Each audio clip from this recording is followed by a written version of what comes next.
Hello guys, ഇന്നൊരു evening വ്ളോഗാണ് കേട്ടോ. ആദ്യം തന്നെ മിറ്റടിക്കാനാണ് അറിഞ്ഞത്. കാരണം കുറേ മിറ്റുണ്ട് കേട്ടോ. അടിച്ച് വരുമ്പോഴേക്കും ഒരു മുക്കാൽ മണിക്കൂർ തന്നെ അവിടെ പോകും. അങ്ങനെ അടിച്ചടിച്ച് ഒരു കാറ്റ് വരുമ്പോഴേക്കും വീണ്ടും ചോറ് വരാം. എന്നാലും അടിക്കാണ്ട് പറ്റില്ലല്ലോ. അത് കഴിഞ്ഞ് അപ്പുറം സൈഡിലേക്ക് വന്നപ്പോൾ പ്രാന്ത് പിടിച്ചോളൂ ലൂബിക്ക് ഉണ്ടായി നിൽക്കുന്നുണ്ട് കേട്ടോ. പണ്ടൊക്കെ ചെറുപ്പത്തിൽ ലൂബിക്ക് തിന്നാൻ ഭയങ്കര കൊതിയാണ്. ഇപ്പോൾ കെട്ടിക്കയറി വന്ന വീട്ടിൽ നിറച്ച് ലൂബിക്കുണ്ടെങ്കിലും തിന്നാൻ ഒരു കൊതിയില്ല കേട്ടോ. ഒരെണ്ണം പോലും അതിൽ നിന്ന് പൊടിച്ചിട്ടില്ല കേട്ടോ. പണ്ടൊക്കെ പഠിക്കണ കാലത്ത് ലൂബിക്ക് തിന്നാൻ കൊതിയായിരുന്നു. ഇപ്പുറത്തെ വീട്ടിലൊക്കെ ചെന്ന് പൊട്ടിക്കുമ്പോൾ അവർ നമ്മൾ ഓടിക്കും കേട്ടോ. അതൊക്കെ നിങ്ങൾക്ക് കണക്ട് ചെയ്യാൻ പറ്റുന്നുണ്ടെങ്കിൽ കമൻറ്റ് ചെയ്തോളൂ. അത് കഴിഞ്ഞത് കല്ലൂസിൻ്റെ അടുത്ത് വന്നപ്പോൾ അവൻ്റെ വികൃതി അടിച്ച് വാരി ഇട്ട് കൊടുത്തത് എല്ലാം കൂടി നിരത്തുന്നുണ്ട് കേട്ടോ. ഇതൊക്കെ കാണുമ്പോൾ ഈ പ്രാന്ത് പിടിക്കും.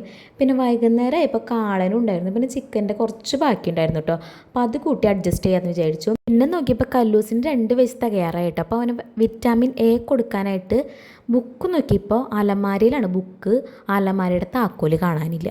ഞാൻ എവിടെയോ വെച്ചതാണ്, പക്ഷെ എനിക്ക് ഒട്ടും ഓർമ്മയില്ല. അങ്ങനെ എൻ്റെ റൂം 2 റൂമായി കേട്ടോ. അന്ന് കിട്ടിയില്ല, പിറ്റേ ദിവസം രാവിലെ എനിക്ക് കിട്ടി. അപ്പോൾ അത്രയേ ഉള്ളൂ.